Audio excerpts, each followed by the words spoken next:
Welcome, everyone, to the third episode of the PlainGains podcast. Today we have a special guest, Tahran, who is an individual who studies muscle mechanics and works with Chris Barakat. Today we're going to be talking about a plethora of different things, including muscle mechanics, different moment arm related stuff, torque, resultant forces, and basically just physics. So this is a great episode for you nerds out there.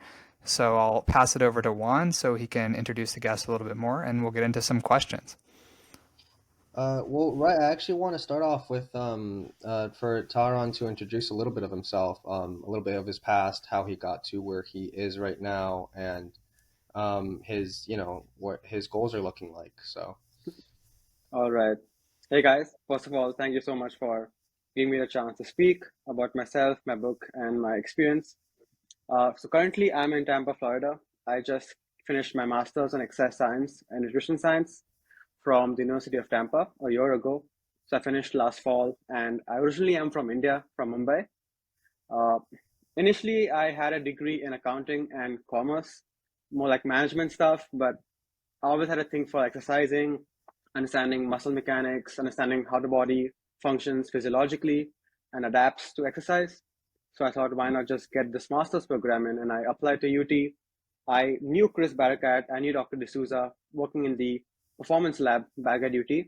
And ever since 2021, I've been a part of the UT's human performance lab, finished a master's program, and I currently am working full time as a personal trainer, a fitness coach at this place called Driven Fitness, which is based in Tampa. So I train general population clients. I work with a few athletes as well at the gym. I have a great team to work with there, learning a lot recently from that place. I also have my own Instagram page. On Instagram, Taran.Gotla is my handle page where I post or I try to post some informative content here and there once or twice a week, conduct question and answer sessions, live sessions. And like Jack said, I like studying about muscle mechanics when it comes to muscle mass, how do muscles function, how can you manipulate a variety of variables to achieve a certain goal when it comes from a physics standpoint. And I recently also have been working on a study in the lab with Chris Barakat. I think we can go to that as we get through this podcast, but just wanted to put that into context and also state that I've been writing a book, or I wrote a book and published a book recently, an ebook and a paperback, which is called Dealing with Force. That's awesome to hear. I think that might be the first thing we want to talk about. So a lot of people, especially personal trainers and commercial gyms, end up just taking their clients through completely random exercises, not really educating them on what's going on. And there's still a lot of bros out there that are just benching and squatting and deadlifting or whatever, and they don't really understand what the forces are that are going into these different exercises. So why might it be beneficial for a trainee or a coach to learn about the forces that go into these different movements? That's a great question. So when I think of exercise, I think of exercise as a well-applied force application scenario because we are facing forces all the time, right? As I'm sitting on the bench right now, I'm facing forces. My body is trying to understand what's happening from an external standpoint and it's producing an internal force. But when we're exercising, we have a planned idea of what we want to do. For example, if we want to squat, bench, deadlift, we are manipulating force in a way which gives us a given outcome. So force is something which we can manipulate, and when it's a force which a voluntary force application is what exercise is. You are trying to understand how do you apply a given force to your body, and the body is using its nervous system to basically provide a stimulus to contract. And how do we contract? We contract using our muscles. We move our joints because our muscles are contracting, they are shortening, lengthening, and producing mechanical tension to create movement. So when you want to have a client and you want to take the client through a given workout to achieve a certain goal, whether it be fat loss, building muscle, focusing on a particular muscle group, you need to understand that muscles grow because they have to apply some force, and that force is what's creating a significant stimuli for the body to now adapt. That hey, this is the force, we have got some damage within ourselves, we have got the signal to grow and adapt, and hence this force is important, right? So giving a broad idea to a variety of personal trainers out there, fitness consultants, fitness coaches, that forces is what we have to experience on day-to-day life. And when it comes to working out, it's way more important to understand how our body responds to forces and placing how you place those force on the body is also very important. And hence, I do feel that most coaches out there may not have an understanding of how a body is manipulating these forces. So providing a book, providing more context on understanding some basic concepts of mechanics in general really help coaches develop a mindset that, okay, we need to understand a variety of physical or physics-based terms to know what we can do to achieve our goals for our clients. No, that's a great answer. I appreciate you taking the time to provide something so in depth. I think that's definitely a great take home message for all the personal trainers and people that are training Yeah, themselves out there is learning basic physics in terms of things like moment arms or how you can set up cables to apply forces in particular ranges of motion, which could have applications for maybe training out longer muscle lengths or recovering from particular injuries where you have a limited range of motion. Understanding these variables will allow you to better help a larger array of clients, especially general population clients that usually have more limitations. absolutely. Juan, what do you think? I like the idea of the adaptation thing because I feel like sometimes people tend to think that they can adapt to everything. So maybe if you could elaborate a little more on like maybe some limitations on adaptations, like maybe like certain positions where it's like just because you do something long enough, therefore your body will get used to it. Is there restrictions like like your joints or like your structure that can't necessarily adapt to that position if it wasn't made to really perform that position?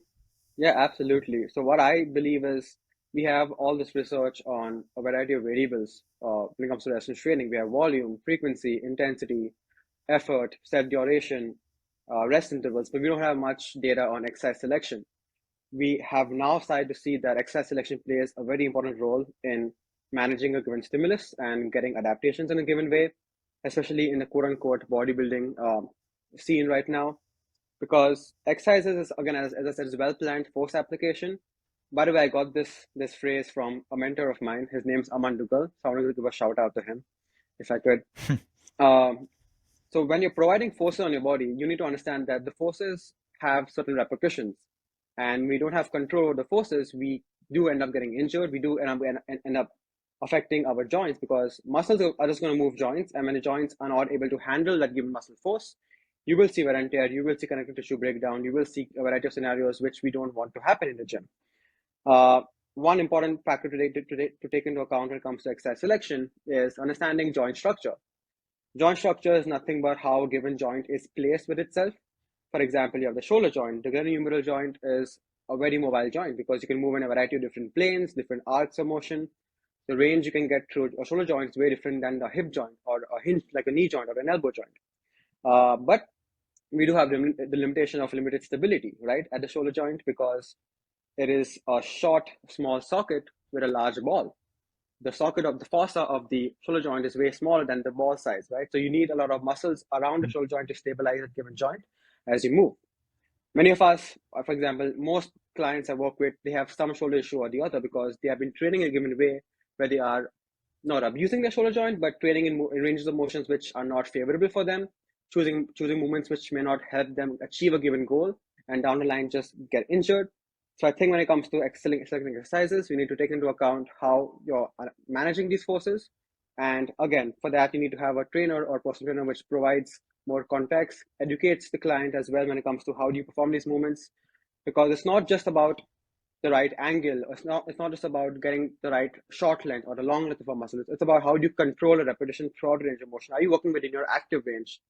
Just because you can squat as deep as you can doesn't mean you have to squat as deep as you can, right? Because again, you may go into butt wink, you may go into a variety of joint limitations where you now the limiting factor is not your muscle, but it's your joint, which is causing you to fail a given repetition and end up getting injured down the line. No, that's a great point, and that makes me think about the situations where people are set on these exercises being the best. For example, a lot of people will say squats are the king for building your legs, but some people maybe they have really short torsos and long femurs, and it's literally just their anthropometry that's preventing them from getting a good stimulus from a squat. So I think that's really good context that exercise selection needs to depend on also the person's anthropometrics as well as their particular limitations and their goals. Absolutely. So that's great. That being said, I've seen people having pretty poor squat mechanics, you give them wedges to elevate the heels, it's still not that great. Hmm. But the moment you get them into a hack squat or a pendulum squat, they have amazing range of motion. They aren't really using all back. They are getting into a good amount of knee flexion. It's not more of like a lower back hip hinge kind of motion happening. Because I've Right. given clients wedges to perform squats, but it may just still be crappy because of the proportions are all over the place. Long femurs, Hmm. short tibia, fibula, a pretty long torso, which could throw things off. It's not bad to make them squat, but it may not be for the goal. It may not be for the right objective there. So just giving a variety of tools to help them achieve a given joint position, to train a given tissue at a longer muscle length or shorter muscle length, whatever the goal is a better option. And hence you need to know how these machines as well put force on your body, right? Yeah. No, that's a great point. It goes back to the basic, like some people get great quad growth from squats and some people get great glute growth from Mm-hmm. squats. For me, I get zero glute growth from squats because I have short femurs and a Yeah. Mm-hmm. relatively normal torso. But other people that have long femurs and they have a hip dominant squat, they're getting good glute growth. So that's definitely a good take home message there. Speaking of squats, I think this would be a good time to get into what moment arms are, Mm-hmm. so people could get a better understanding of why those things occur, why we're talking about different endocrinological features can affect a person's results. So maybe if you could elaborate, for the people who never heard the Mm-hmm. term or maybe are familiar with the term but probably don't use it properly all the time. Um, Definitely. so I think it'll be interesting or very important, I guess, baseline for what we're going to go into, to pretty much just elaborate on what moment arms are and what internal moment arms are as Definitely. well. So moment arms in the most simple way I could explain is it's the distance. It's basically a measurement of a distance between 2 points, right? It's a measurement between the point of force application and the point where the joint is actually placed, where you see rotation around a joint. So, for example, if this was, say, my lower arm, and this is the elbow joint, my lower arm is going to rotate around this point over here, right? So anytime I press or pull against this given point, the distance between this point of force application on this end to this end will be the moment arm. And momentums play a very important role in understanding how a muscle is working and how much of a muscle is working and what muscles are working in a given movement. So Juan very well stated that momentums are important when it comes to any exercise, squatting, deadlifting, pulling down, pressing, anything. So while squatting, the muscles that could be working are the quads, the glutes, the hamstrings to some extent, the lower back. But how much of these muscles are working in what scenarios is again very individual to the person. And one thing which can influence moment arms is the person's torso length, where the bar is placed on the back. So, for example, a person having more knee drive, more knee flexion, getting into a deep squat with less amount of hip bend or hip flexion will definitely feel it more in their quads relative to the lower back, relative to the hips, because the momentum at the knee is way longer compared to the momentum at the hip or the individual spinal muscles on the vertebrae. So you can also manipulate this by maybe hinging more during a squat, getting less amount of knee bend, getting more amount of hip bend or hip flexion. That would make it from a more quad dominant squat to a more hip dominant squat. For example, if this is my knee and I'm squatting, right? If I have a greater momentum from the knee joint, it's going to be a more quad dominant squat because my quadriceps have to produce way more force to oppose the torque which my hip joint or my knee joint is facing. I said torque. So torque, as I would like to explain, is nothing but a function of the amount of force, the amount of external force, and the momentum length, correct? So for example, as I'm moving this ruler or the scale downwards, it's creating some torque at the point of rotation because I'm applying some n number of force at a given distance from this point of rotation, and that's going to create some amount of torque. Torque is nothing but an effect of force, the result of a force acting on a given lever from its pivot point. So the effect of this motion happening on this point from this distance of maybe centimeters would be the amount of torque this particular point or pivot point is facing. Um, I would say that would be my definition of a momentum. What do you all think? What would you all think is the best way to give out what a momentum is? I think you did a pretty good job. For those that are listening on Spotify and couldn't see the Mm-hmm. graphic, I'll try and use some terminology here. So if you think about your forearm, and your elbow joint as your pivot point. So doing like a bicep curl, for example, the moment arm would be basically like, let's say you're doing a bicep curl. The moment arm is basically the length of your forearm or like where the weight is being applied on your forearm. So the more distal or closer to the wrist that the weight is going to be applied, the longer the moment arm is going to be. Absolutely. And it's not very intuitive, but it should be. The momentum actually changes as you move through range of motion. It doesn't stay the same. That's why you feel a bicep curl, a normal dumbbell, traditional bicep curl, it's tougher in the middle of the movement compared to the end range and the top range because the momentum is the longest between the weight and the elbow joint in the middle of the movement compared to when the elbow is completely up in line with the weight or completely at the bottom. Hence, you feel the movement is tougher in the mid range. And if you change exercises, if you do a cable curl or you do a preacher curl, that completely changes where the moment arm is the longest, which then could affect how much your muscles have to work to oppose the torque at the elbow joint. And that's where having an application of basic understanding of some concepts of physics helps in manipulating how you perform a movement and what adaptations it gets at the end of the day.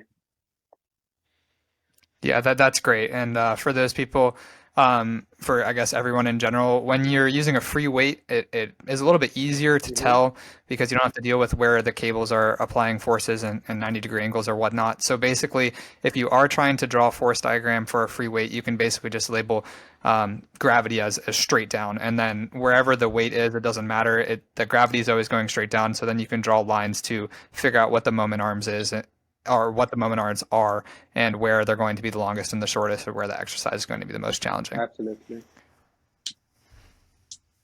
So I think that's a pretty good explanation of moment arms and torque. Did you want to talk a little bit about internal moment arms and what the difference between an internal moment arm and external moment arm is? Because I think a lot of people get that confused. Absolutely. So I wish I could use a skeleton right here to explain that. But again, You can if you want. all right. So an external moment arm is nothing but, again, it's the distance, it's external to the body, right? So it's going to be the shortest perpendicular distance between line of force and the point of application, uh, which is basically the pivot point and the point of application. But when you talk about an internal momentum, as the name suggests, it's internal to the body. It's the momentum the muscle has to the joint, because the muscle is also producing force. The dumbbell in hand is also producing force, right? So if I could quickly set this up to explain on a skeleton.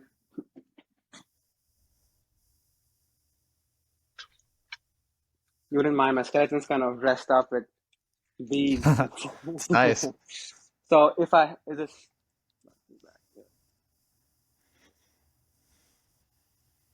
so if this is a dumbbell in my hand right here, the external momentum is basically going to be the distance between the dumbbell in my palm and the elbow joint, correct?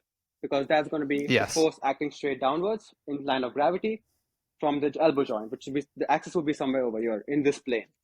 But now the internal momentum is nothing but the momentum the muscle has to the given joint, right? So this was my bicep muscle, this purple line over here, this purple rubber band. The moment the bicep has to the elbow joint, so the momentum would now be the distance between the shortest distance between the muscle's line of force, which is running in this oblique direction, to the point of application. So the momentum would now be something of this sense. So if you automatically see the momentum the weight has to your elbow is way longer than the momentum my muscle has to the joint, which now puts my biceps at a big disadvantage to produce a given force. So that was a quick, simple way of me explaining the difference between the two. You don't have to go deep into the concepts of internal momentum and external momentum because all these momentums change as you move. If you look at static images, it's going to be the same. But as you perform a bicep curl, as you perform a lateral raise, the momentum length between the muscle and the joint and the external force and the joint is going to keep changing, right? You can't go and sit there and measure each length of momentum. But just to give a good way of explaining or concluding this given point is that when the external momentum is the longest, it makes the movement the heaviest, or there's a great amount of torque the muscle has to produce or oppose. But when the internal momentum is the longest, that's when the muscle has the great amount of leverage to create the given motion. So when you say leverage, you mean advantage. So if my bicep momentum was longer at a given position compared to the other position, it means that my bicep has more force producing capabilities to create torque at the elbow joint compared to places where its momentum is shorter. So that would be my take home message. Just to keep it simple, look for where the momentum is the longest, and that's where you would see what's stronger to produce a given amount of force or amount of torque at the elbow joint or whatever joint you take into account. Yeah, that's great. I think that distinction between the longest internal moment arm giving you the best leverage or the most amount of force producing ability to move the weight and comparing that to that when the external moment arm is the longest is when the exercise is the hardest is I think the biggest distinction that people get confused because it's both the longest but internal versus external confuses it. So making that distinction I think is really good. So Juan, did you want to segue to the next thing here?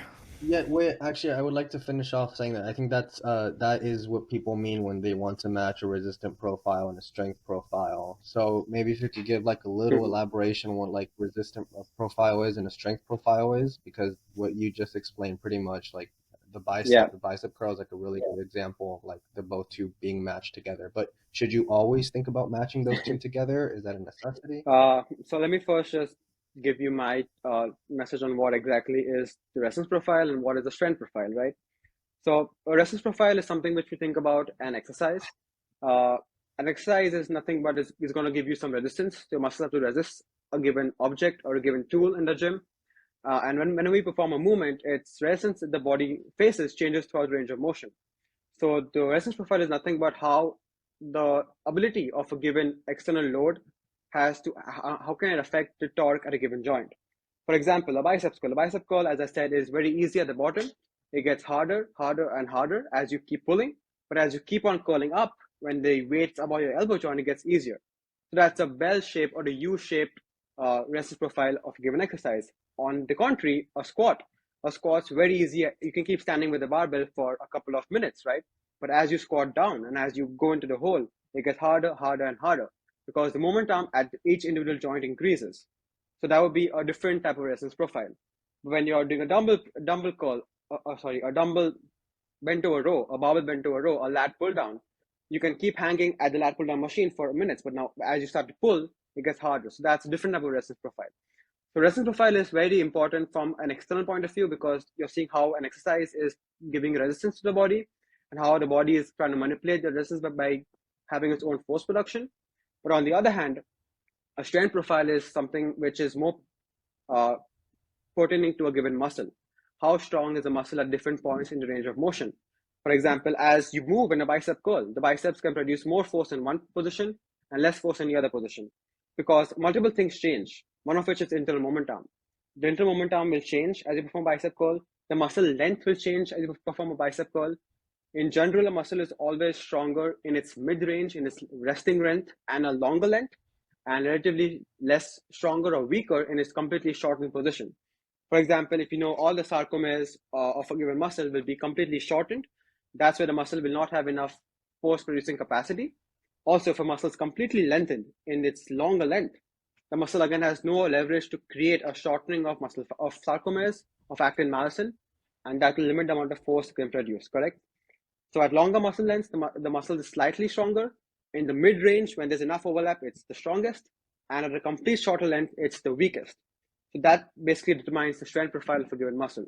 So how was the distance between the joint and the muscle line of pull, the length of the muscle, as well as the muscle's line of pull. How efficient is the muscle at creating a given movement pattern?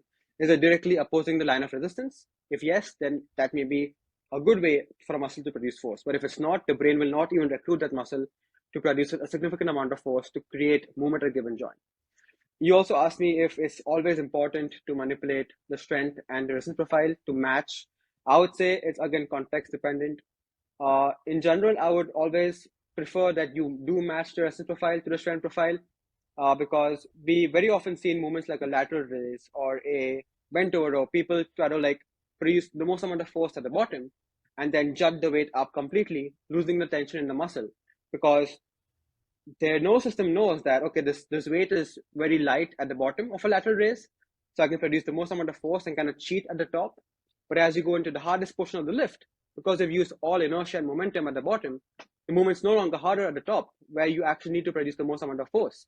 So you're kind of missing out on gains over there. I would say the same would go for like a dumbbell row. You're in that lengthened position where you're the strongest, but the movement arm externally is the shortest, so you aren't really facing any significant torque or tension, so your muscles aren't doing anything apart from just stabilizing the joint. But as you start pulling the movement, as you start rowing, it gets harder and harder and harder. But because you know that, you're going to cheat at the bottom where you're the strongest, right? And then produce all the force at the bottom. But as you come up, it's going to be all momentum and less amount of muscle force required to create that motion, which would then again produce a less amount of stimulus to the muscle to create a hypertrophic effect. And hence, I would always suggest to match the resistance profile with the strength profile. If you have problems facing, if you have a problem with if you have a problem with rep tempo, is what I would say. I'm sure there are other reasons as to why you could manipulate the two from a joint health standpoint, from a joint integrity standpoint. You may not want to create a lot of momentum and on a lateral raise. If you have limited shoulder mobility, you may want more tension at the bottom compared to the top. In a clinical setting, I have worked with the client who has an arthritic knee, and he definitely cannot get complete knee extension. He may want to have more resistance in the lengthened position where the muscle is more longer, and then have less resistance as the muscle gets shorter and gets weaker, because he wants to have less amount of forces at the knee joint where the muscle is weaker. So I would automatically know I have to now have more resistance at the longer position and match the two strength profiles and the resistance profiles of the given exercise for the given muscle. Yeah, no, that I think that's a great explanation, and I think matching resistance, if resistance profile to strength profile, for those of you who have never tried it, it feels way better. And a lot of times, of course, sometimes now, especially with the literature now favoring training at longer muscle lengths, manipulating it such that the tension is hardest when your muscle is long, or when you're producing the highest amounts of forces when your muscles are relatively in the longer range, could be beneficial. But again, if you have particular injuries or things that could be limiting your range of motion, then matching strength profile to resistance profile, or matching, I guess, not strength profile, but where your pain-free profile is to the resistance profile, could also be beneficial for you. Definitely. So, all right, Juan, you want to bring up the next topic?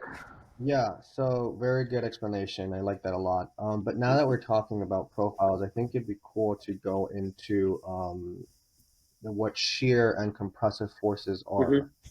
I've seen a lot of people talk about them, and I've also seen them probably use them in like mixed scenarios. And then now they're always asking which exercise has shear forces, which exercise has compressive forces. And before we get into saying if they're bad or good, I think if you could kind of elaborate what both of those are, for people to get a better understanding of it first, would be a pretty good start. All right. So again, I think shear is always feared because it's this word thrown out there on social media. Squats are bad for your knees because shear forces at the bottom of the movement, or knee extensions are bad because there's a lot of shear, which could then maybe cause an ligament injury, or it could cause some knee injury. But people don't understand what is shear and how much shear can cause what adaptation to the body and what damage to the body. Compression, on the other hand, people say it's kind of good. People say on social media it's good because you need compressive forces. You need to produce a good amount of force on a joint for it to produce synovial fluid and helps in joint safety, joint healthy, and joint health and stuff. But those two are nothing but joint forces. Just like how our muscles produce force, our joints are also producing some amount of force because the joints are facing forces, right? Whenever we move an object, we hold something in the hand, we are going to be providing our joints with some amount of force. And because we are producing force on the joint is giving force back at us.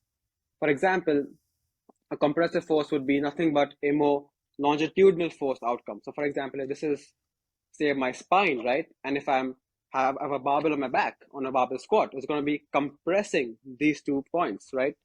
How? Because the floor is going to put a force back up my feet, up to my spine, and the barbell is going to be putting a force back down on my spine.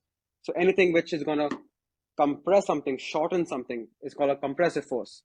Not only the spine, but also our femurs. Our femur during a squat is being compressed, especially the shaft of the femur. We can talk about how the neck and the head of the femur have some amount of tension instead of compression. A tension is nothing but a pulling force, whereas compressions are more of a pushing force, where you're going to compress something into a smaller object. But think about a soda can. If you completely mush the can into a small flat piece of metal, that's going to be a compressive force on the can. Now, compressive forces are not only seen on the spine, but also seen in a variety of different bones and joints. For example, when we just stand, we are going to be producing some amount of compression on our feet, our ankles, our knees, our spine, the long length of the femur. On each individual vertebral column, you'll see some amount of compressive forces. For example, when we squat, the barbell is going to be having some amount of compressive force outcomes on the spine. Even as we sit, we are going to be having some amount of compression on the spine because we are placing our center of mass over the spine, which is then going to have some amount of compressive forces on each vertebral column of the spine, which is not a bad thing. And excess could be detrimental if you have a sedentary lifestyle, if you're sitting for a long amount of time. That could be something you don't want to happen in the long run. Maybe keep moving, change the seat position, and that's how you manipulate forces on the spine or any given joint in the body.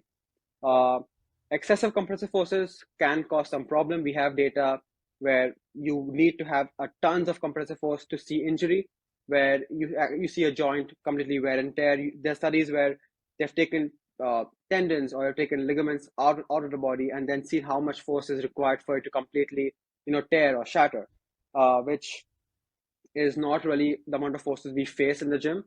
If we ego lift, if we lift heavy weights, if we throw around weights, don't control repetition tempo, we do end up getting injured. But in the end, all be all, compressive forces is not a bad thing. It's something we need. Our joints need compression for it to lubricate itself, for it to produce synovial fluid. Whenever we move a joint, whenever we have compressive forces, we are nothing but sucking up the synovial fluid from the joint and then taking it all around the joint capsule for it to nourish itself. Coming to shear. Shear is nothing but a good friend of friction. For example, if I'm pulling a force down and pulling a force up, I'm creating shear in this ruler. So for example, in a leg extension, as my knee is going into flexion or extension, it's causing some amount of shear between the joint surfaces. For example, if this was my knee joint and I'm moving in this downward position, that's going to be shear, which is the opposite of friction. Friction would be something preventing shear. So friction is going to prevent my two knuckles from falling apart, but shear is what's causing it from going downwards. Shear is going to be everywhere. Knee joint, the hip joint. As the joint is moving throughout the capsule of the two bones, it's going to be causing shear between the articulating surfaces. When, for example, the hamstring is contracting during a leg curl, it's pulling our tibia towards the hip, which is now going to be causing some shear within the knee joint. But no one talks about the hamstring curl. No one talks about how maybe squats is going to be bad for your knees. People always believe knee extensions to be causing shear at the knee joint. What I think is more important is understanding how shear can affect the shoulder joint. Think about this is the fossa of the humeral joint, and this is the humerus. Each time we perform a lateral raise, we are seeing some amount of anterior translation of the humerus on the shaft of the fossa of the shoulder joint, right? That's some amount of shear, but we have muscles around the shoulder joint, which is causing our humerus to stay within the socket. If we did not have a variety of muscles to stabilize the joint, we would say humerus to just jut up. So we have tissues to provide some stability from shear. We also have some amount of articulations to prevent bones from facing a lot of shear. Shear is not a bad thing. Again, anything in excess could be detrimental down the line. But I would say that shear, if you want to talk about shear from a joint force standpoint, which every joint has to face for it to function. Anything in excess could be detrimental, like I said before. I think that's a very good explanation of it, and it's important for people to just understand that these things are, your body makes these things because, I guess, for adaptation reasons. Anything in excess can be bad, sure, but I don't think you should be afraid of these shear forces or compressive forces. So I really like that explanation.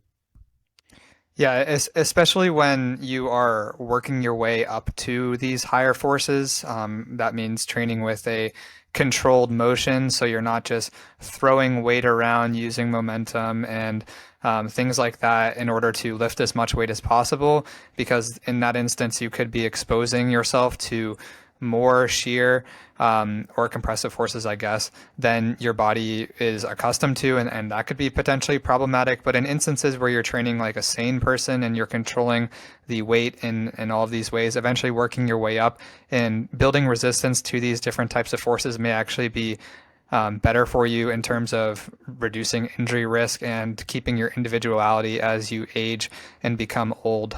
So those are all great points. Definitely adapt to these joint forces as well. It's not going to be, and no one's going to end up squatting the first time 3 plates. You've got to build up to it, right? Your bones are going to adapt to joint forces. Joints are going to now get some adaptations within itself to prevent you from exposing the same joint to the same forces down the line. So it's again a progressive overload situation where you don't end up directly bench pressing 2 plates. You build your way up, just like how your muscles require an overload of a progressed overload. Your joints require that as well.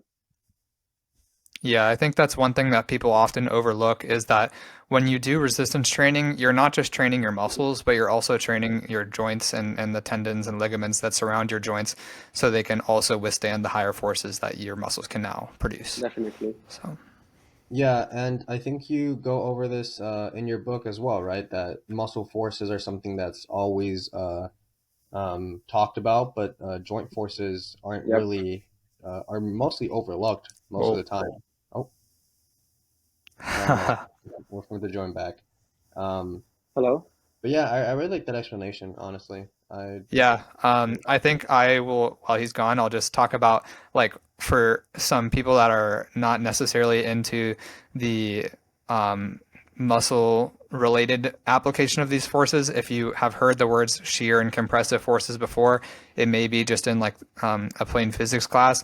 So we can think about shear forces kind of like you have a pipe or a water bottle or something like that. No, I guess a pipe's the best explanation. And you have water flowing through the pipe in this direction. The flow of that pipe or the flow of the water in the pipe is going to be parabolic in shape. So it'll kind of look like this, or it'll kind of look like this mic right there. And so the reason why it looks parabolic is because the walls of the pipe are applying shear forces to the water, which is causing it to look like a parabola. Um, that's kind of a basic explanation of what it is in non-muscle applications. Sorry, I don't know and what just happened in right time. there.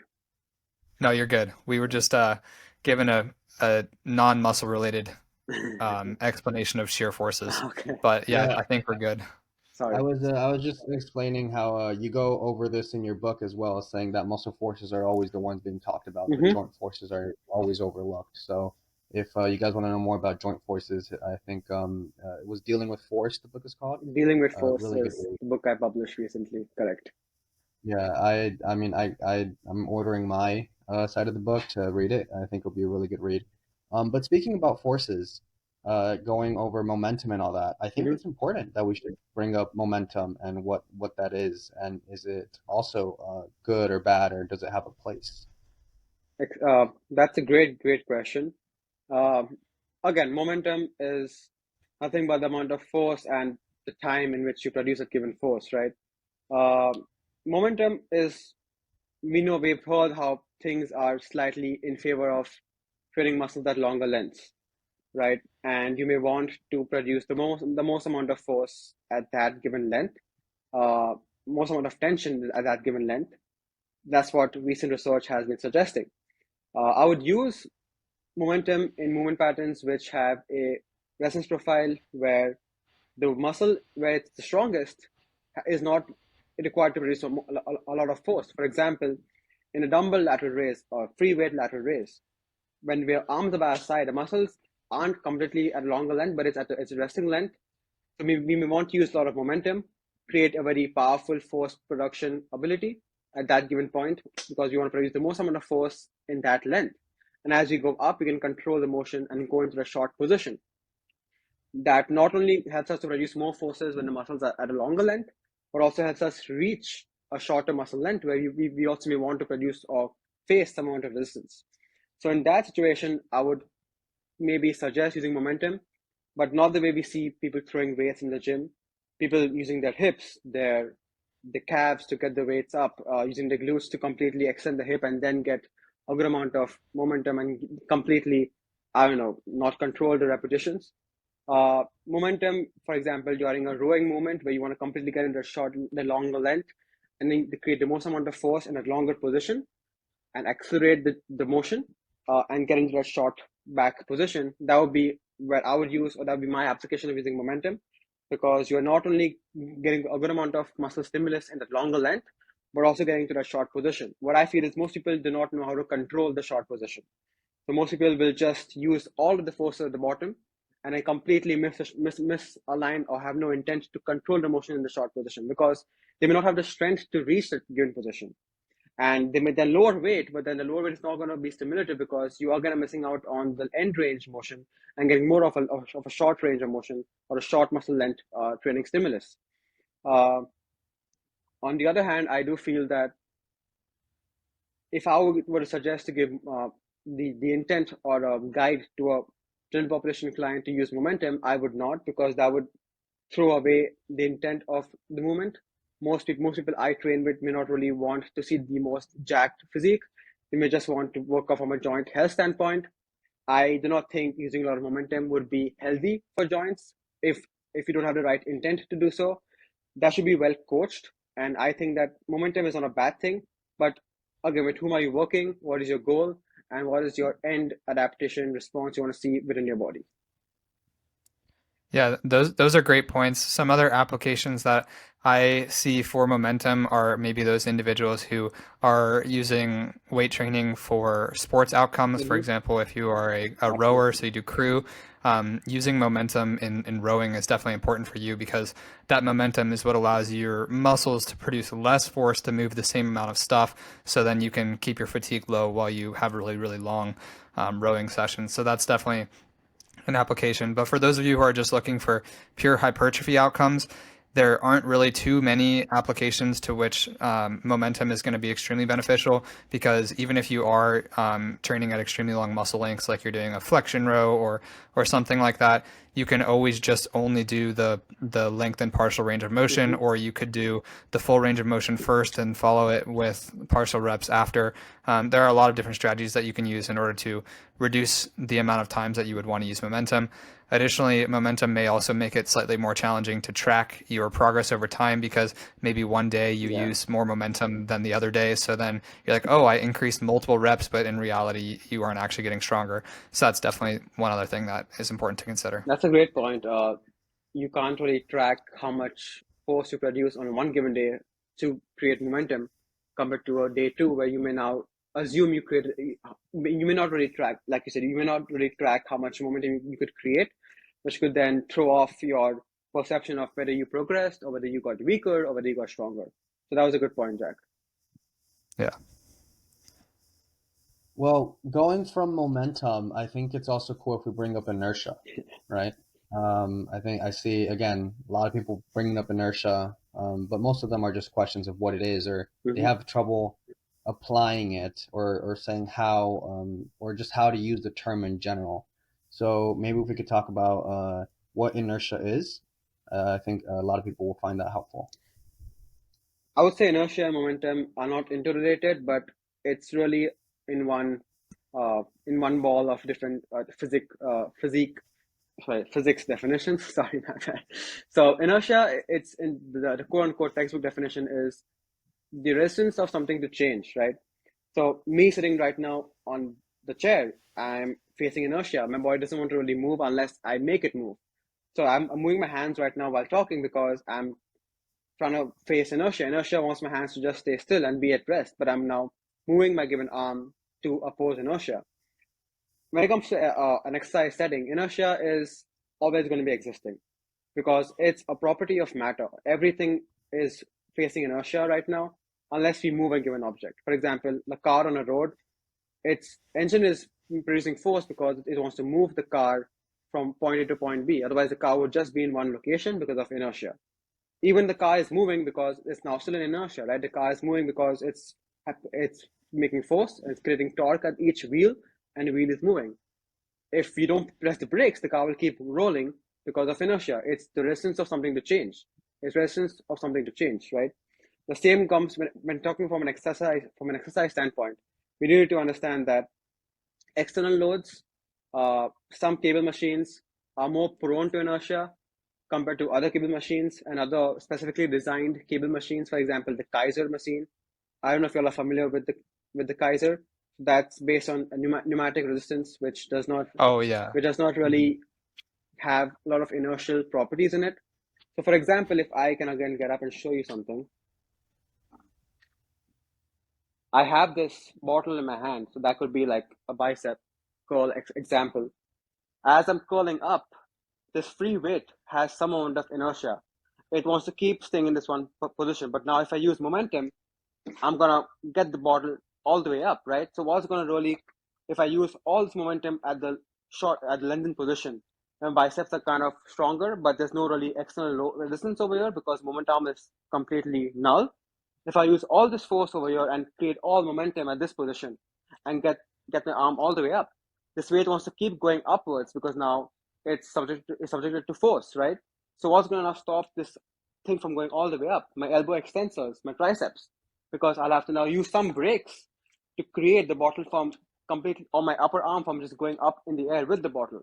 So that's because inertia. The bottle, as I produce all the force with my biceps with my elbow flexors, the bottle is now undergoing inertia. It's facing inertial properties. It needs to be stopped so that it doesn't go all the way up. And the brakes are going to be my elbow extensors, my shoulder extensors. That's why I said inertia and momentum are almost in that one pool because you may use all the momentum in the bottom of an exercise where there's no resistance, and you call the motion with all the intent to produce the most amount of force, and you get the weight all and you get the external load all the way up. It may not be your biceps which are now creating elbow flexion. It may be your triceps trying to oppose excessive elbow flexion by now producing some amount of force to extend the elbow and basically prevent your arm from going all the way up and going with the bottle. Uh, Most people I see in the gym have this issue of using heavy weights, not controlling the range of motion, uh, completely butchering the rep tempo. I see this on lateral raises. I see this on bicep curls. I see this on even bench press where they completely want to just, or dumbbell press, they want to rep out like 10 reps as quick as possible, where they're completely giving themselves to inertia and not controlling the repetition. You may end up using your rear delts during a chest press because you may be using all forces to get the weight up, but you aren't really controlling as the weight goes into uh, completely joint stacked position. The same goes with the bent over row. You see people just rowing a plate using their glutes, using every muscle in the body, and you require your shoulders, your anterior deltoids now create this break because you're going into so much shoulder extension that the shoulder flexors have to now contract to prevent your joint from completely getting dislocated or whatever. But you also have other ligaments and tendons to prevent this motion. But inertia is always going to be existing.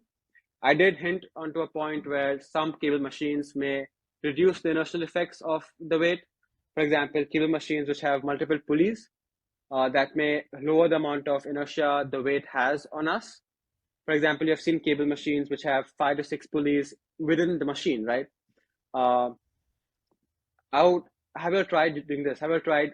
There are some lat pull down machines where you completely pull all the way down and the weight plate completely juts up, and it's like you feel no tension as you keep pulling. But some cable machines, you do that, the weight plate stays still, it's still down to the earth, still not getting a lot of inertial effects because of how many pulleys are wrapped. The cables wrapped around multiple pulleys, which then lowers the amount of inertial effects.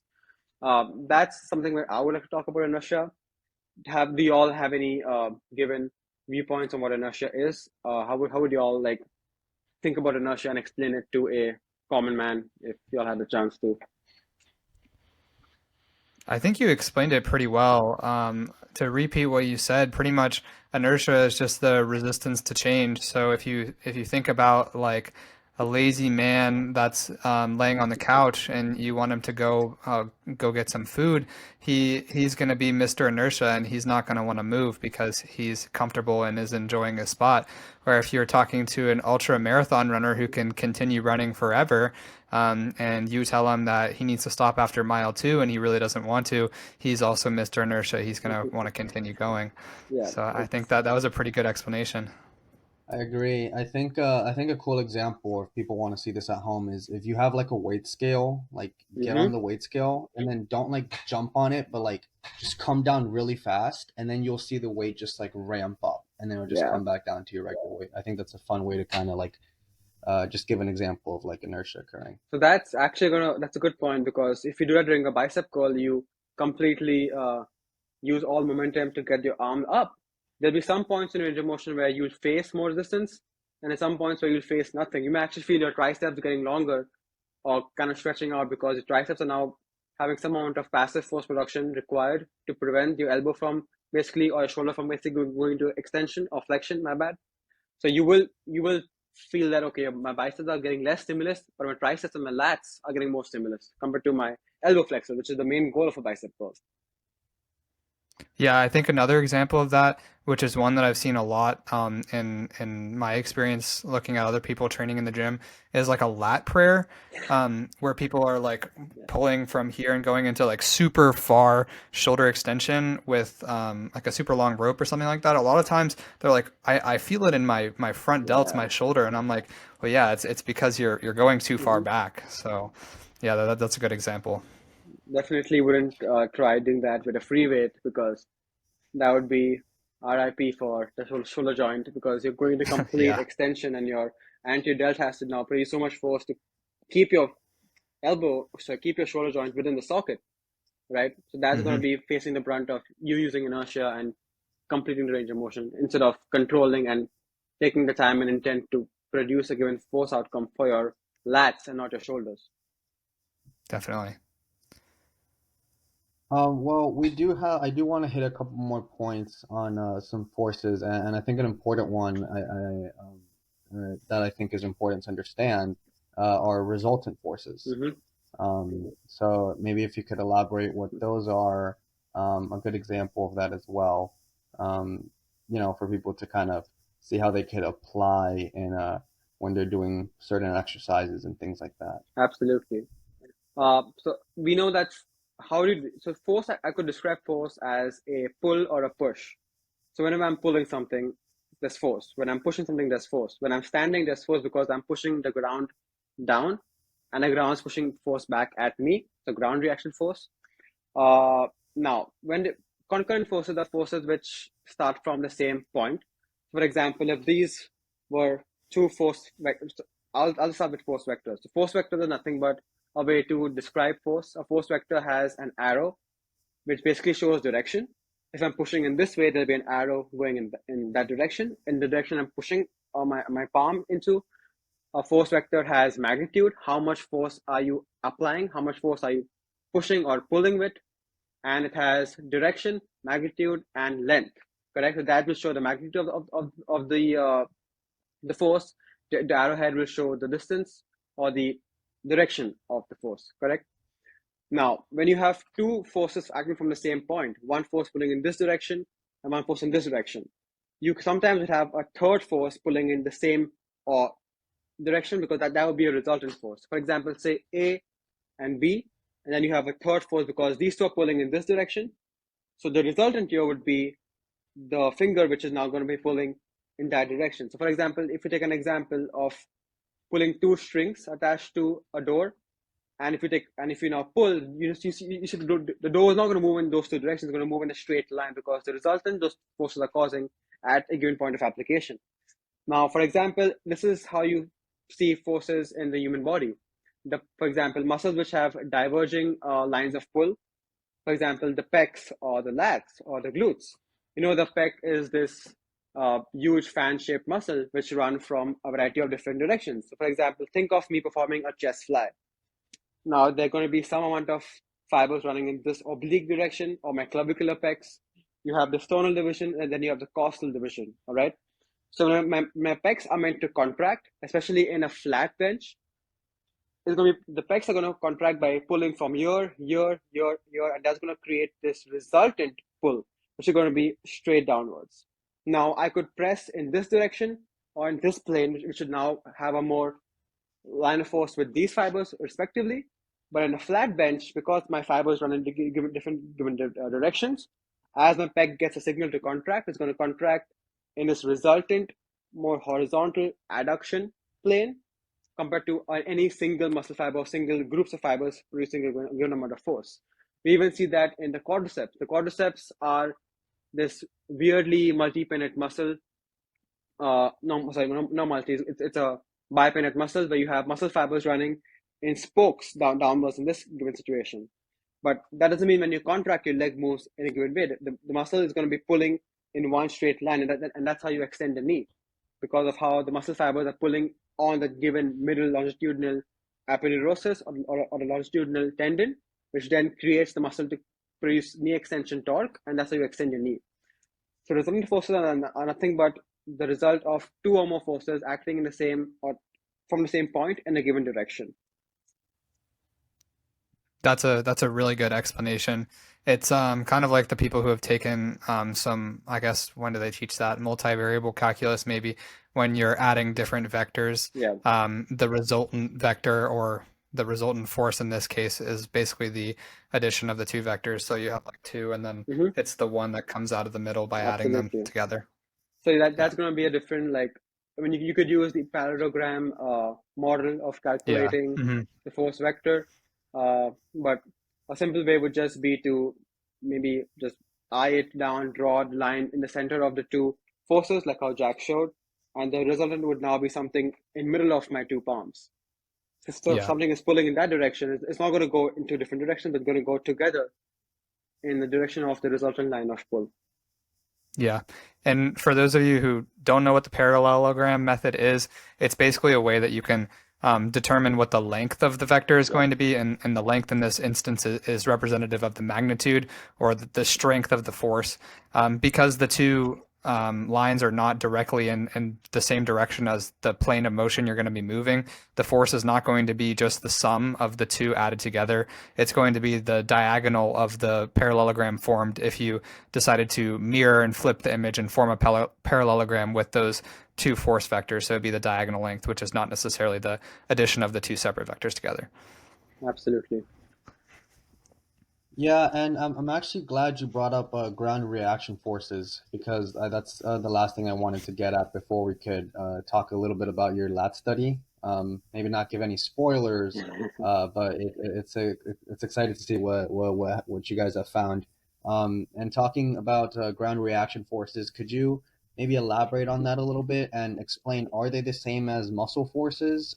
Because if you just because you're lifting a lot of weight, does that mean your muscles experiencing all that weight? Absolutely. So again, every force has an equal and opposite reaction. That's, I think, one of Newton's, or I think Newton's third law, if I'm not wrong, where Mm-hmm. you provide given force, and the force is going to come back at you. For example, if you push against a wall, because you're pushing the wall is going to be pushing back at you.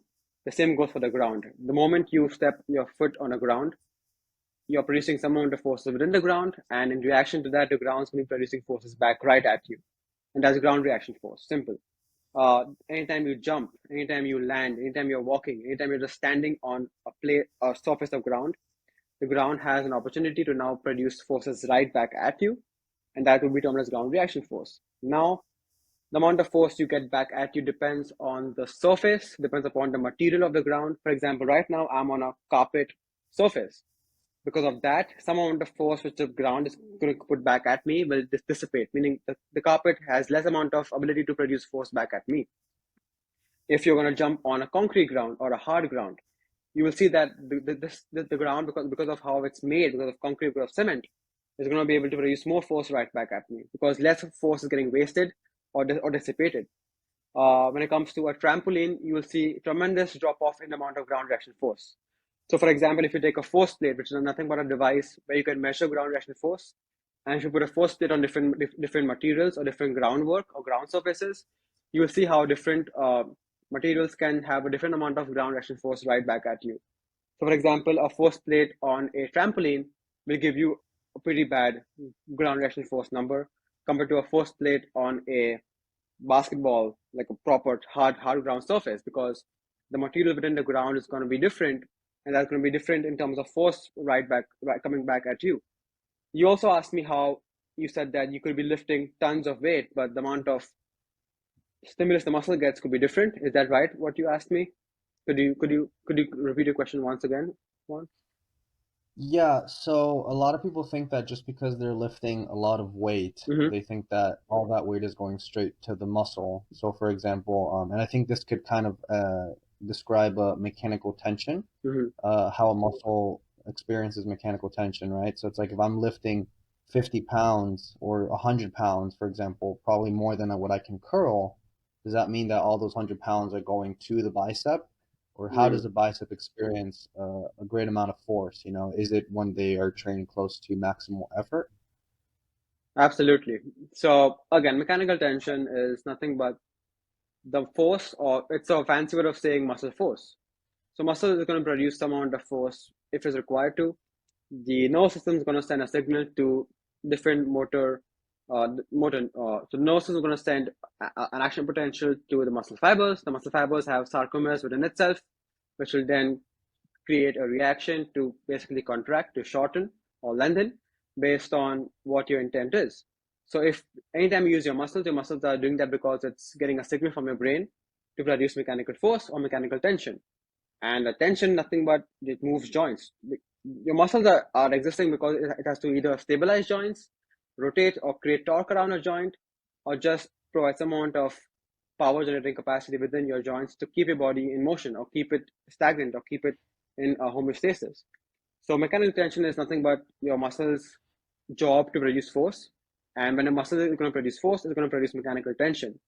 People always throw out the term mechanical tension is the predictor of hypertrophy, meaning that you need to produce tension for you to see a hypertrophic effect.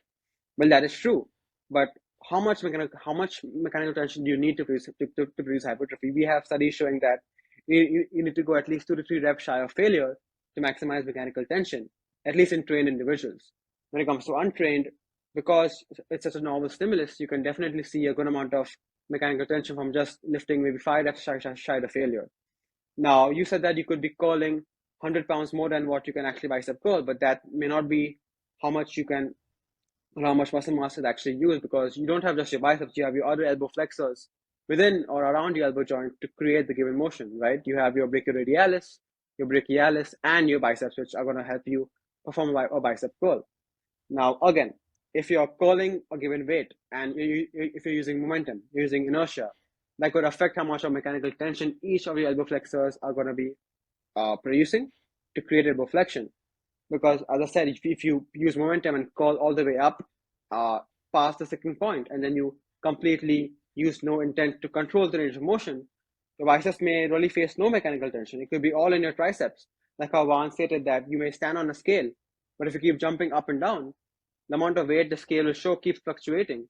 That's the same happening at the elbow joint. The amount of torque the elbow is facing is going to change. And the biceps may not really need to do anything to oppose the given torque, because you are creating a lot of inertia. You're going to be using a lot of momentum to get the weight up. You may be not really manipulating your strength profile and your resistance profile. Your muscles may not be really strong enough to create the given motion. Uh, this could be a great segue into the lats study. We know that the lats are this weird fan-shaped muscle. Uh, you may not have great amount of lat growth by just doing wide grip pull downs compared to using a more narrow grip or single arm lat pull down movement, because the lats are more favorable. They have more leverage. Muscles can produce more force when they have more leverage to produce a given force, right? Is the muscle line of pull directly in line with the resistance? Is the muscle at a longer internal momentum length from the given joint? Is the muscle at a favorable internal muscle length to produce force? So I stated that muscles can produce way more force in its resting length compared to extremely long length or a complete shorter length. Those factors play a very important role when it comes to understanding how much mechanical tension a muscle can provide, and can that tension actually cause torque at a given joint. For example, the muscle can produce, say, X units of force, but the muscle has a very small momentum. There's going to be no torque at all at the elbow joint, correct? The bicep may have no amount of momentum and complete elbow extension, but you may give your client a cable curl and tell them to produce the most amount of force in that complete lengthened position. But because there's no momentum at the elbow joint between the bicep and the elbow, the biceps are going to produce all your forces, but it's not going to do anything from a torque perspective. And that's why you see most bicep tears. Why? Because the biceps are going to produce all the force, but no force is being transmitted to the tendon to move the radius towards your to your shoulder. That's why you see most bicep tears. For example, you may go all the way deep into a stretched dumbbell press for your pecs, but in that position, your pecs are a longer muscle length and a very small moment arm, which could then disadvantage the pecs to produce adduction. And that's why you have less transfer of force to your tendons and to your humerus, and you see pec tears. So not always, if you lift more weights, you're going to see more amount of muscle growth or more mechanical tension. It depends upon how much torque is faced at a given joint, and is the muscle in a favorable position to produce a given torque by causing mechanical tension within itself.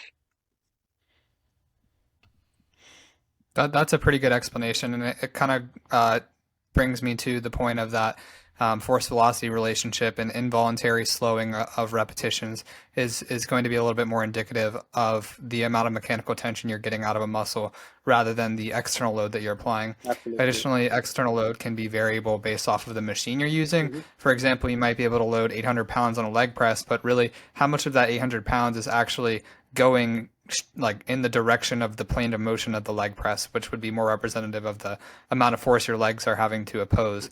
And so the external load doesn't really matter as much if you're trying to figure out how much mechanical tension you're getting. Even if you are controlling the repetitions and getting involuntary slowdowns, you do also have to consider the mechanics of the particular machine or movement that you're using. Yeah, I could be calling maybe 50 pounds on dumbbells, but I could be calling 110 pounds on a cable machine, but that doesn't mean I'm getting stronger or I'm going to maximize mechanical tension on the cable machine, because different mechanics of the cable machine, more number of pulleys in the cable machine, you may have different resistance profiles on you're facing when doing the given cable machine. A dumbbell curl is harder in the mid range, whereas a cable curl could be harder in different ranges based on how you perform it. So it comes down to how much internal force you're able to produce and how much force that can cause to create torque to oppose an external torque produced by an external force, in simple terms. No, that's Yeah. great. No, that All right. that was beautifully said. But I Yeah. guess to finish off, we could talk about the long-awaited lat study that everyone has been excited to see. Whether it's Absolutely. well, actually, before I go ahead and speak for the study, I'm actually not so familiar what's been going on behind it. So maybe if you could elaborate the whole point of the study and what your intentions were. Absolutely. So a couple of months ago, me and my mentor, Christopher Barakat, we were just thinking about what were our studies lacking in the strength and conditioning industry and journals and stuff. We saw a lot of studies on the pecs. For example, incline bench press sees more of a upper chest activation compared to lower chest activation. There was a recent study where they showed that they also measured muscle swelling in the pecs throughout the pecs longitudinal axis, and they saw that performing an incline an incline bench press saw greater muscle swelling in ultrasound in the upper pec compared to the middle or the lower pec. And we have seen so many muscle groups being used. For example, the chest has been used, the biceps, the triceps, the legs have been used in these studies. But we haven't seen much when it comes to the back. For example, lats, upper back, teres major, rear deltoid. So we thought, why not just do a study on the back and see if pulling from different directions could change muscle activation within the back? And what if you also pair that with muscle swelling? Do you see that different parts of the back are getting a greater stimulus? And because you have more stimulus, you see more of a pump or cell swelling. Could that be indicative of more work done by the muscle, more mechanical stimulus done by a given division of a muscle or muscle by itself? So that was the idea to do a lat study. But we also know how recently social media has been purporting to using your iliac based lat pull down, or the wide grip lat pull down is no lats whatsoever, zero lats, no leverage for the lats. That's what people have been saying. So we wanted to test, is that really the case? Again, this study was a short-term study. It was no way going to be a study which could tell us what's better from a hypertrophic standpoint. We aren't measuring anything when it comes to hypertrophy. We're only measuring an acute change within the muscle using EMG. So we're going to be using, we have used EMG electrodes on different muscle groups on the back. So if I could name it, it would be, so we have two EMG electrodes on the lats. We have divided the lats into two divisions, the upper lat or the thoracic lat, and the iliac or the lumboiliac lat, which are your lat fibers originating from the posterior iliac crest and the thoracolumbar fascia, which converge all the way up over the rib cage to the humerus. And we also have lat fibers which run more horizontally, originating from the thoracic part of the vertebral column and inserting back into the same position on the humerus. So because you have this fan-shaped lat muscle, we do think that different pulling motions using our arms in different planes could then affect what part or what division of the lat will correspond to that particular movement. We also have put electrodes on the rear delt, the longer the tricep, because the tricep also extends the shoulder. So we do want to see how much of that plays a role, whether you're performing extremely shoulder extension based lat pull down versus a more wider grip lat pull down.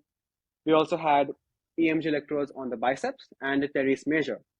Now, what we measured was subjects' electric muscle activity via these movements, and we also measured pre and post ultrasound. So I'll just go through what each subject did. So for example, our subject came into the lab on a given experimental day. The subject did, say for example, a pre-testing on ultrasound, where we basically measured the cross-section of the lat using a panoramic ultrasound machine. We then took them through a whole workout. So we made them do 4 sets of either of the movement, or it could be a shoulder adduction based lat pull down or a shoulder flexion based lat pull down. 4 sets with 90% of the 10 rep max. So we had subjects come before the study to assess the 10 RM, and on the actual day of experimental sessions, we gave them 4 sets to 90% of the 10 RM to failure with the EMGs on the back, and we got their EMG data. And immediately after the 4 sets, we took them back on the ultrasound machine and checked post-testing of whether you actually saw an increase. So for example, if the pre-testing thickness was this much, we would at least like to see some more muscle swelling within the lats, which would then suggest that the lats have been working. There's some amount of blood in the lats because the lats have been working to produce force. So you would see some amount of cell swelling or some amount of pump within the lats. So that was the whole goal. Do you see different electrical activity within different divisions of the lats and other muscles? And do you see cell swelling? Maybe you can see more cell swelling in the iliac division if you perform a more close grip elbow to torso kind of lat pull down versus more thoracic lat division cell swelling or more muscle activity in the thoracic lat if you perform a more wider grip lat pull down. So that was our goal. Our hypothesis was just what I said. We do think that the lower lats would be in a better advantage to produce force, and hence the lower lats will produce way more force and have greater muscle activity when your arm is close to your body and perform a more iliac-based lat pull down. But your upper back muscles, your thoracic lat, your teres major, would be way more used in a more wider grip or a traditional lat pull down based exercise. Yeah, I think that that's definitely my hypothesis as well, just based off of my own training experience, doing like the traditional like wide grip lat pull down. I feel it basically essentially only in my teres and like upper region of my lat, whereas a more sagittal plane pull down or row where I'm keeping my arm close tucked to my body, I get more definitely lower middle lat Definitely. region.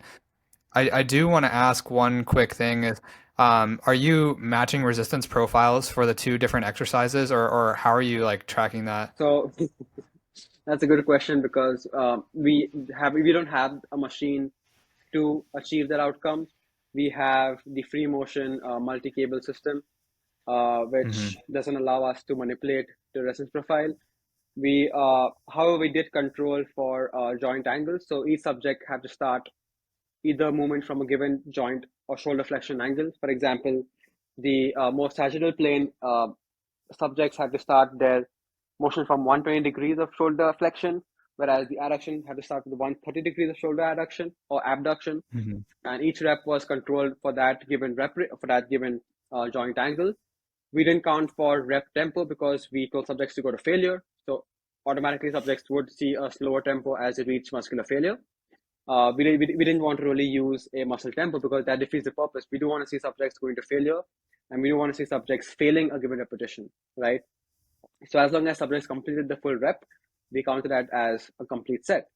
But it would be great to see how you could manipulate profiles and see how that could affect EMG. That could be maybe a future study, but we didn't have the machine to create that given outcome. So we didn't really control for matching the resistance profile to the strength curve of the muscle. Yeah, actually, I meant more of like not necessarily matching the resistance to the strength Okay. profile, but rather matching the resistance profile between the two different exercises. Because if one of them is maybe harder in the mid range, whereas one is harder in the short range, I would expect to potentially see a difference in cell Definitely. swelling from Mhm. between the two. So did you guys control for that as well? So we did. So both movements were always going to be harder in the mid range compared to the extreme short or the lengthened position. Okay, yeah, Yeah. that's good. Nice. Because it's a good point because you may stand more closer to the machine, and that could affect where the movement is the hardest. But if you walk a few Hmm. steps back and perform a lat pull down, you may feel that okay, now this movement is tougher, maybe in a longer muscle length compared to the short muscle length. So Yeah, we definitely. did manage to manipulate and keep that uh, as far away from a confounding factor. We did try to control that given setting. Um, we also took into account how much weight they did on. So we 4 sets. We saw the weight was the same. So weight was the same on all 4 sets, but the reps fell off dramatically. The number of Hmm. seconds they took for. We also counted set duration. The set duration decreased as well because you're going to failure, less amount of time under tension because you're going to be using less amount of time to complete reps because the reps are going to go down as you complete each set. So we did take into account that. Um, and yeah, pre ultrasound, 4 sets of failure as the intervention, and then post ultrasound. So each subject did both. So it was repeated measures designed where those pre and post timelines, and it was also uh, the same subject doing the same thing again. So it was the same subject being his own control, his or her own control. Yeah, no, I'm definitely interested to see the Yeah. results and if it confirms my biases, Yeah, which would be it's cool. going to be pretty interesting to see a few of the. I'm pretty interested about the ultrasound measurements to test muscle swelling because we do want to see Yeah. if you see different adaptations or acute adaptations, morphological adaptations within the muscle. Do we see an increase Hmm. in one part of the lat compared to the other? Because that would be pretty sick if you see the Yeah. iliac division more swollen compared to the upper back or the thoracic division in the more extension based or sagittal plane based lat pull down. Yeah, if you see that, that it might be a good idea to take that and put it into a more longer term, maybe like an eight Definitely. or 12 week study where we could actually look at hypertrophy outcomes. Because I know a lot of people like to say that cell swelling doesn't mean anything Mm-hmm. with respect to hypertrophy. So if we could eventually substantiate the literature, that would also support maybe that cell swelling does mean something, which I definitely think it's at least like giving you an idea of that particular muscle is working. Mm-hmm. Like I feel like you can't get cell swelling easily without the muscle doing something. That's true. So it would definitely confirm that cell swelling is a good predictor if we Okay, did eventually get a hypertrophy study. definitely. But our goal for this study was just to correlate muscle activation to muscle swelling. For example, if we are seeing greater muscle activity in the iliac division, are we also seeing greater amounts of cell swelling in the iliac division? If yes, Hmm. then there could be some correlation between okay, if the muscle is getting active, there is more cell swelling. That means we are potentially working that division more than the upper thoracic division. Who knows? So we're going to analyze the data. Hopefully, we have everything correct. We may have to do a study where we want to measure interset stretching on the lats. We have an Hmm. interset stretching for the pecs, where subjects were made to completely hold the stretch between each set instead of just resting. Yeah. So we may do that for the lats, where you just perform a lat pull down exercise and you rest and you completely just stretch the lat out instead of just doing nothing during like 30 seconds of rest and seeing how that could affect muscle hypertrophy down like a longer period of time. Yeah, that would be Yeah. interesting as well. Mm-hmm. Huh. Yeah, I think it's cool because especially now you see a lot of people show and like big names on like social media platforms like JPG, like 4 million followers, I think. Oh He is God. I've seen videos of like going back and forth of like a lat pull down is 0 lats and only teres and upper back, and then all of a sudden now it's like, oh, now it's all lats because the lats do 90-degree adduction, but they just have the greatest leverage to do that. So everyone's going back and forth. And I don't. It's just I think people are getting really confused on that. Then they're like, "Oh, well, the lats don't need the rib cage to wrap around." And I think this is like Yeah. Catherine thing where he says that the lats may work better with the rib cage Mm-hmm. or just be able to wrap around with the rib cage. So there's like a lot of controversy on all these things. So I think it's pretty cool because I think that you can bias like anything in the body just to the extent.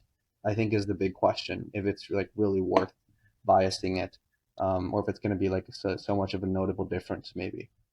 Yeah, I mean, I've also seen people throwing shade at Cass on how the pull around is more rear delts and not lats. Yeah.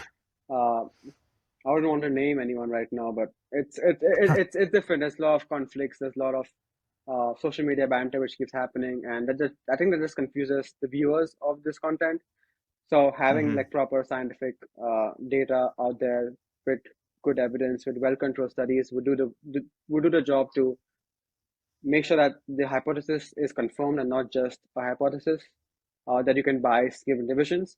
We have seen that for the chest, inclined dumbbell press or the bench press could be more upper chest compared to the lower or the mid or the sternal division. Let's see how the back works out to be, and do you see the same effect on the back muscles, like how we see it for the Yeah. chest?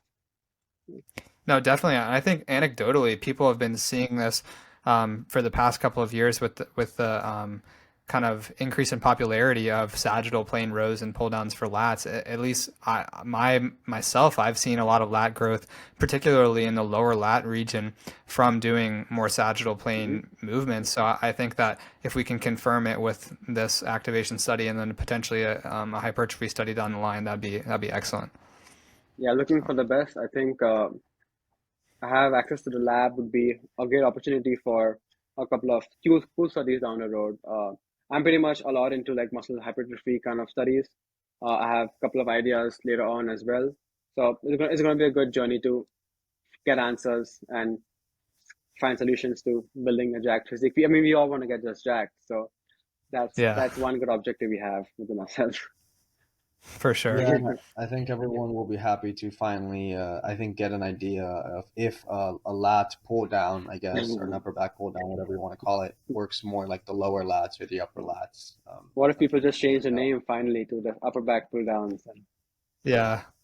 or, And, or the We'll see. Terry's major pull down, whatever people want to be calling Yeah, it. yeah.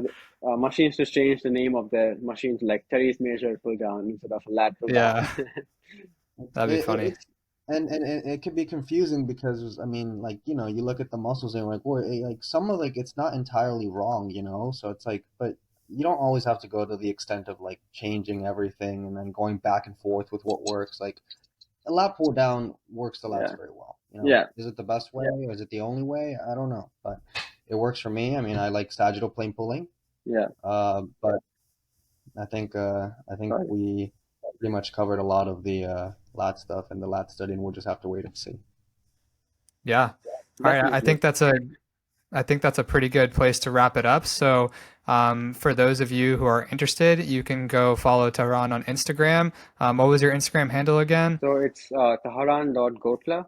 It's Tahran .Gotla. And make sure to also go get his book and ebook on Amazon, I think is where it's selling. So Amazon on Kindle via Amazon. So that's the ebook version, and I also have the paperback version, which you could order online for $25, and you get the actual copy of the whole the book. Yeah, The so make sure to go buy the book. yeah. If you're interested in hearing more about this, you can message any of the three of us on Instagram or leave a comment below. Thank you guys for listening. Please be sure to like, comment, subscribe, and leave us a 5-star rating if you enjoyed this podcast. And stay tuned for the next one next week. Thanks.